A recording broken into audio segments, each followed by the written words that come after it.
दहशत गर्दी के हवाले से, टेररिज्म के हवाले से जो KPK में और बलूचिस्तान के अंदर लहर है, वेव है, बलूचिस्तान के अंदर जो ग्रेट गेम्स हो रही हैं, प्रॉक्सी वार्स हो रही हैं, जैसे अमेरिका की, इंडिया की, फिर वहां चाइना के बड़े मफादात इन्वेस्टमेंट को लेकर है, चाइना के मफादात को कैसे नुकसान पहुंचाना है, इसके पीछे एक आलमी गेम अमेरिका की और इंडिया की, ईरान के साथ बॉर्डर, ईरान के अपने कंसर्न्स हैं, जो ईरान के अंदर का बलूचिस्तान का इलाका है, सिस्तान का इलाका है, वो भी उनके लिए काफी अरसे से दर्द-सरी का शिकार है। DG ISPR ने अपनी न्यूज कॉन्फ्रेंस में ट्रेन हाईजैकिंग के खिलाफ ऑपरेशन के वीडियो क्लिप्स दिखाकर सोशल मीडिया की वजह से फैली धुन को काफी हद तक साफ कर दिया है। सोशल मीडिया प्रोपेगेंडे के खिलाफ फौज की नई स्ट्रेटजी को कैसे देखते हैं आप? जी बहुत शुक्रिया।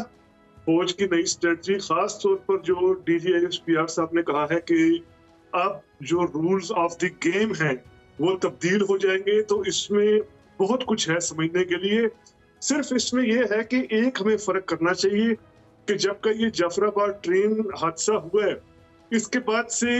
दहशत गर्दी के हवाले से, टेररिज्म के हवाले से जो KPK में और बलूचिस्तान के अंदर लहर है, वेव है, जिसमें इस साल या कुछ अरसे से इजाफा होता चला जा रहा है, इसको हम थोड़ा सा गड़मड़ कर देख रहे हैं। हमारे मीडिया के कई सेगमेंट्स या कई सियासी हलके थोड़ा सा गड़बड़ कर देख रहे हैं।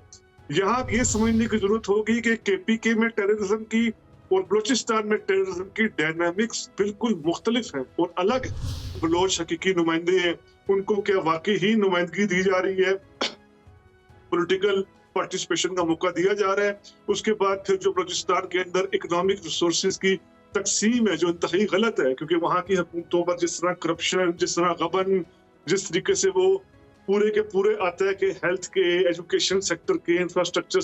सेक्टर के पूरे फंड जिस तरीके से गबन होते हैं, फिर नीचे जिस तरह की तशवीश पाई जाती है, तो ये सारा बुनियाद। और प्लस ये कि बलूचिस्तान के अंदर जो ग्रेट गेम्स हो रही हैं, प्रॉक्सी वार्स हो रही हैं, जैसे अमेरिका की, इंडिया की, फिर वहां चाइना के बड़े मफादात इन्वेस्टमेंट को लेकर है, चाइना के मफादात को कैसे नुकसान पहुंचाना है, इसके पीछे एक आलमी गेम अमेरिका की और इंडिया की, ईरान के साथ बॉर्डर, ईरान के अपने कंसर्न्स हैं, जो ईरान के अंदर का बलूचिस्तान का इलाका है, सिस्तान का इलाका है, वो भी उनके लिए काफी अरसे से दर्द-सरी का शिकार है। यही वजह है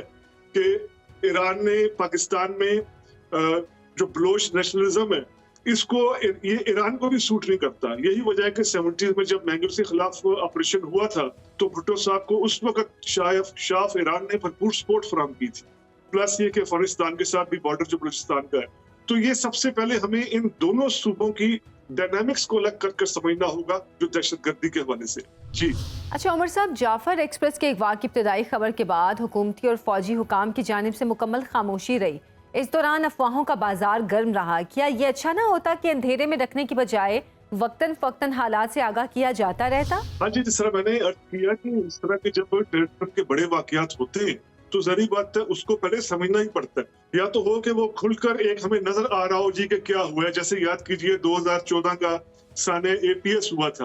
तो वो साने APS के दौरान ही समझ आ गया था ये बात कि यार ये TTP के लोगों का काम है। ये वाज़े तौर पर जो गए हैं वहां पर और उन्होंने ऐलान किया TTP का। यहाँ पर कुछ घंटे, ये तो मैं नहीं कहूंगा ज्यादा देर, कुछ घंटे इफ्तिताई के कुछ घंटे वो समझना था,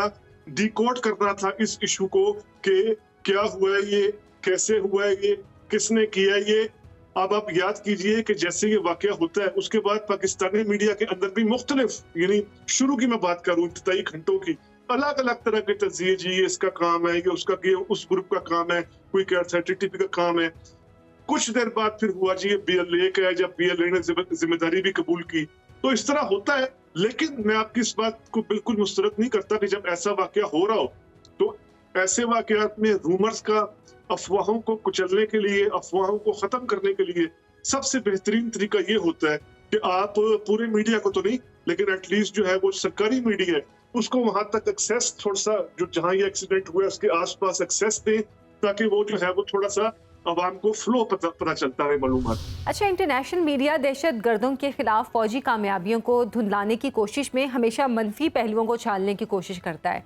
इस वाक़े में भी ऐसा ही हो रहा है। आपके ख्याल में इसके पसे पर्दा क्या मुहर्रिकात हो सकते हैं? देखिए, इसके पसे पर्दा बहुत से मुहर्रिकात हैं। जिस तरह मैंने कहा कि बलूचिस्तान जो है ये अब जिस तरह वो 40s में 50s 60s में ऑपरेशंस होते थे, वहाँ इंसर्जेंसी होती थी, वहाँ पर ये दहशत गर्दी होती थी। अब सूरत हाल मुख्तलिफ है। अब यहाँ पर पूरी एक ग्रेट गेम बन चुकी है। बलूचिस्तान की जो स्ट्रेटेजिक इंपॉर्टेंस है वो पूरी एक ग्रेट गेम है। पूरी वहाँ पर प्रॉक्सीज है। आप यहाँ से देख लें कि बलूचिस्तान का इशू अमेरिकी कांग्रेस के अंदर 2-3 मरतबा डिस्कस हुआ है। यानी अमेरिका की कांग्रेस के अंदर, सेनेट और वने नुमाइंदगान के अंदर, चंद साल पहले की बात करूं, अभी नहीं कह रहा ट्रम्प दौर या जो बाइडेन नहीं, उससे पहले की बात करूं, ये हुआ है क्योंकि बलूचिस्तान की स्ट्रेटेजिक इंपॉर्टेंस बहुत ज्यादा है। देखिए ना, एक तरफ चाइना अपना जो उसका रोड बेल्ट इनिशिएटिव है उसके लिए बलूचिस्तान की अहमियत है, प्लस ये कि बलूचिस्तान के साथ जिस तरह वो अफगानिस्तान का बॉर्डर है, बलूचिस्तान के अंदर फिर जो ग्वादर की बंदरगाह और चाइना की पूरी इन्वेस्टमेंट और जो ये सी पैक के प्रोजेक्ट्स वगैरह, अमेरिका खुलकर चाइना के ऐसे जो सरमायाकारी के प्रोजेक्ट्स हैं फैले हुए दुनिया भर में, उन पर अच्छी नजर नहीं रखता, उनको कर्टेल करना चाहता है, उनको रोकना चाहता है। और वो जानता है कि चाइना के लिए बलूचिस्तान की अहमियत उसकी इन्वेस्टमेंट को लेकर, उसके रोड प्रोजेक्ट्स को लेकर बहुत ज्यादा है, ग्वादर पोर्ट को लेकर बहुत ज्यादा है। तो जाहिर बात है बलूचिस्तान पर होने वाले वाकये पर वो इस तरह की भरपूर जो वहाँ का मीडिया है, जो वहाँ के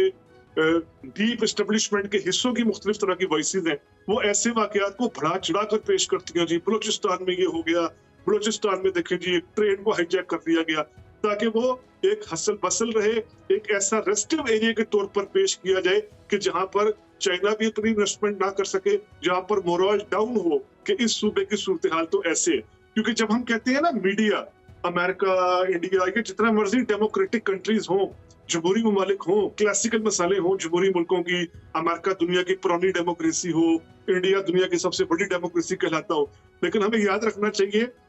जो मेन स्ट्रीम मीडिया होता है, मैं मेन स्ट्रीम मीडिया की बात करूं, वो कहीं ना कहीं अपने फॉरेन खास तौर पर जो इश्यूज होते हैं उनमें अपने डीप स्टेट की पॉलिसीज को लेकर चल रहा होता है। अच्छा उमर साहब, ट्रेन वाक़े पर रियासत मुखालिफ प्रोपेगंडा और कौम मायूसी और नाउमीदी फैलाने की मुनज़्ज़म कोशिश से कैसे निपटा जा सकता है? क्योंकि हम देख रहे हैं कि पीका एक्ट जैसे सख्त और मुतनाज़ कानून के होते भी सोशल मीडिया के मुंह और घोड़े को लगाम नहीं दी जा सकी। ये आपने बहुत सवाल उठाया है, बहुत अच्छा सवाल आपने उठाया है। आप यकीन करें कि जैसे ये वाकया हो रहा था जाफर एक्सप्रेस ट्रेन का, ये दहशतगर्दी का, अभी इसको डिकोड और समझा जा रहा था कि उसी वक्त एक मखसूस सियासी जमात के जो हामी व्लॉगर्स हैं या कीबोर्ड वॉरियर्स आप कह लें या जो भी आप कह लें, खास तौर पर जो बाहर के मुल्कों में बैठे हुए, जो इंग्लैंड बैठे हुए हैं, अमेरिका बैठे हुए हैं, वो तो इस तरीके से ये सारी सूरत हाल को पोर्ट्रे कर रहे थे कि जैसे यकीन करें लग रहा था कि BLA ने वहां पर बंदूकों से पाकिस्तान की सलामती पर हमले की नापाक कोशिश की है, तो यहाँ पर ये कीबोर्ड के जरिए, सोशल मीडिया के जरिए पाकिस्तान की सलामती पर सवाल खड़े कर रहे हैं। बिल्कुल गलत है, बल्कि इन्होंने एक बहुत बड़ा मौका खो दिया। मैं तो उसको कहता हूँ कि इन्होंने एक अपॉर्चुनिटी लॉस्ट कर दी है 9 मई के बाद, कि जिस तरीके से एक मौका था कि हर सियासी जमात इस पर दहशतगर्दी के खिलाफ एक मुनज़्ज़म वॉइस के साथ खड़ी होती, एक भरपूर सोच के साथ खड़ी होती। ये कहा जाता है जी कि सियासी इख्तिलाफ अपनी जगह, हमारे सियासी तहफ़्फ़ुज़ात, रिजर्वेशंस, हमारी सियासी जो शिकायत हैं वो अपनी जगह, लेकिन दहशतगर्दी के मामले में जहाँ बेगुनाह इंसान हलाक होते हैं, मासूम लोग मरते हैं, हमारे सलामती के अदारों के जो ओहदेदार हैं वो शहीद होते हैं, इस मामले में हम कोई सियासत नहीं करेंगे, हम एक साथ खड़े होंगे। लेकिन अनफॉर्चुनेटली इस जो ये इतना हसास इशू था, इस पर भी सियासत की गई। और मैं तो ये कहूंगा कि 9 मई के बाद फिर एक दफा ये अपॉर्चुनिटी को इन्होंने मिस कर दिया, इन्होंने लूज कर दिया। ये एक अच्छी अपॉर्चुनिटी थी, एक अच्छा जेस्चर दिखाया जा सकता था, लेकिन बड़ा अफसोस होता है। अब यहाँ पर मैं नाम नहीं लूंगा, बड़े बड़े ऐसे लोग वो इंग्लैंड में बैठे, अमेरिका में बैठे, जो अपने आप को सहाफी भी कहते हैं, जय्यद सहाफी भी कहते हैं, उन्होंने भी ऐसे व्लॉग्स किए कि लग रहा था कि वो इस पूरे इंसिडेंट को ग्लैमराइज कर रहे हैं। उनके आप थंबनेल देखें, उनके आप टाइटल देखें कि लग रहा था यार ये पाकिस्तानी है या क्या है, ये किस तरह की इस टेररिज्म के वाकये को ग्लैमराइज करने की कोशिश कर रहे हैं, किस तरह के सवालात खड़े करने की कोशिश कर रहे हैं। तो मेरे ख्याल से ये पॉलिटिकल हवाले से भी कोई सगेस्टी पर मबनी, दानिश पर मबनी फैसला नहीं था, क्योंकि ये एक अपॉर्चुनिटी थी उस मखसूस सियासी जमात के पास, PTI के पास अपॉर्चुनिटी थी कि वो अपना आप दिखाती कि जी हम दहशतगर्दी के मामले में कोई सियासत नहीं करेंगे, बिल्कुल जो स्टेट है, हुकूमत है, उसके साथ दहशतगर्दी के खिलाफ जो भी कार्रवाइयां हैं, पॉलिसियां हैं, उसके साथ खड़े होंगे। लेकिन उन्होंने ये मौका भी खो दिया जब उनके व्लॉग सुने, इनके हामियों के, इनके टाइटल्स देखें, थंबनेल देखें तो बहुत ज्यादा मायूसी होती है।